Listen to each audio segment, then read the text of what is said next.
Welcome to Telugu focus TV. నేను మీ శ్రీనివాస్ రెడ్డి.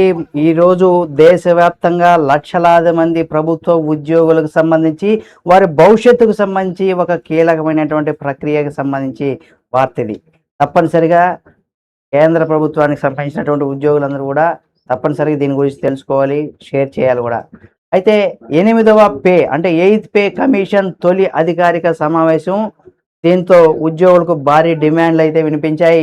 అయితే జీతం పెరుగుతుందా, పెన్షన్ మారుతుందా, ప్రభుత్వ ఉద్యోగాల ఆశలు, ఆందోళన. ఇప్పుడు దేశం మొత్తం దృష్టి మొత్తం కూడా ఈ 8th పే కమిషన్ మీదనే ఉందని కూడా చెప్పుకోవచ్చు. 2026 ఏప్రిల్ 28వ తేదీన న్యూఢిల్లీలో 8వ పే కమిషన్ తొలి సమావేశం అయితే జరిగింది.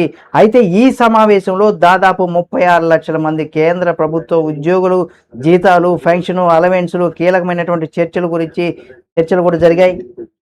అయితే ఉద్యోగ సంఘాల తరపున ప్రధానంగా కొన్ని పెద్ద డిమాండ్లు అయితే వినిపించాయని కూడా చెప్పుకోవచ్చు. అయితే ఈ డిమాండ్లో నంబర్ 1గా మనం చూసినట్లయితే కనీస జీతం భారీగా పెంచాలని, ప్రస్తుతం ఉన్నటువంటి జీతాలు జీవన వ్యయానికి సరిపోవడం లేదని కూడా ఉద్యోగులు ఇక్కడ చాలా స్పష్టంగా చెప్పడం జరిగింది.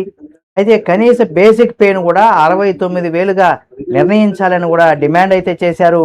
అయితే డిమాండ్ నెంబర్ 2 కనుక మనం చూసినట్లయితే ఫిట్మెంట్స్ ఫ్యాక్టర్ పెంపు, అంటే ప్రస్తుత జీతం కొత్త జీతంగా మార్చి ఫ్యాక్టర్ను కూడా అంటే ప్రస్తుతం 3.83 వరకు పెంచాలని కూడా ఉద్యోగులు అయితే కోరుతున్నారు. ఇది కనుక పెరిగితే గణనీయంగా ఇక్కడ పెరిగేటువంటి అవకాశం ఉందని కూడా చెప్పుకొస్తున్నారు. ఇక డిమాండ్ నెంబర్ 3 కనుక మనం చూసినట్లయితే పాత పెన్షన్ స్కీమ్ తిరిగి తీసుకురండి. అంటే మార్కెట్ ఆధారిత పెన్షన్ సిస్టమ్ కంటే పాత పెన్షన్ విధానం సురక్షితం అనేసి కూడా ఇక్కడ ఉద్యోగులు అయితే భావిస్తున్నారు. అంటే రిటైర్మెంట్ తర్వాత స్థిరమైనటువంటి ఆదాయం కావాలని కూడా పెద్దగా కోరుకుంటున్నారని కూడా తెలుసుకోవచ్చు.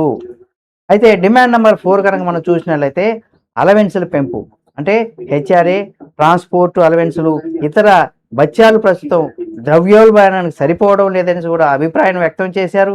అలాగే డిమాండ్ నెంబర్ 5 కనుక మనం చూసినట్లయితే వార్షిక ఇంక్రిమెంట్ పెంపు, అంటే ఇప్పటి వరకు ఉన్నటువంటి 3% ఉన్నటువంటి ఇది వార్షిక పెంపు ఇక నుండి 6% వరకు కూడా పెంచాలని కూడా డిమాండ్ చేశారు. అయితే ప్రత్యేకంగా ఈ డిమాండ్లు ఏవైతే ఉన్నాయో ప్రత్యేకమైనటువంటి డిమాండ్లు కనుక మనం చూసినట్లయితే రైల్వేస్లో కావచ్చు, డిఫెన్స్ వంటి ఇతర ప్రమాదకరమైనటువంటి రిస్క్ ఎక్కువ ఉన్నటువంటి విభాగాలకు సంబంధించి అలవెన్సులు, అలాగే కుటుంబ ఖర్చులు, డిజిటల్ ఖర్చులు, దీంతో పాటుగా జీతాల్లో పరిగణలోకి తీసుకురావాలని, లింగ సమానత్వం ఉండేలాగా కూడా కొత్త లెక్కింపు విధానం కూడా కావాలని కూడా చెప్పుకొస్తున్నారు. కాబట్టి మరొక అంశం ఇక్కడ ప్రధానంగా ఈ పే కమిషన్ చక్రాన్ని 10 సంవత్సరాల నుంచి 5 సంవత్సరాలకే తగ్గించాలని కూడా డిమాండ్ చేస్తున్నారు. ప్రస్తుత పరిస్థితి ఏంటి? ఈ మొదటి సమావేశంలో ఎలాంటి తుది నిర్ణయాలు తీసుకోలేదు కాబట్టి ఈ కమిషన్ సభ్యులు అలాగే ఉద్యోగులు ఏకాభిప్రాయం మాత్రమే వినిపించారు. కానీ స్పందన మాత్రం సానుకూలంగా ఉందనే ఒక సమాచారం అయితే ఉంది. అయితే మున్ముందు ఏమవుతుంది అనేది కనుక చూసినట్లయితే వచ్చే 18 నెలల్లో ఈ సిఫార్సు ఇవ్వాలని కూడా లక్ష్యంగా ఉన్నారు. అయితే ఉద్యోగులు మాత్రం 2026 జనవరి నుంచి కూడా అమలు కావాలని కూడా ఆశిస్తున్నారు. అయితే తదుపరి సమావేశం దీనికి సంబంధించి మే 4, 5 తేదీల్లో కూడా పూణేలో జరగనుంది. ఇది కేవలం జీతాల పెంపు విషయమా కాదా, లేదా లక్షల కుటుంబాల భవిష్యత్తు భద్రత అంటే భవిష్యత్తుకు సంబంధించి కావచ్చు, భద్రత, జీవన ప్రమాణాలపైన ప్రభావం చూపేటువంటి నిర్ణయం. కాబట్టి దీనికి సంబంధించి మీ అభిప్రాయం ఏంటి?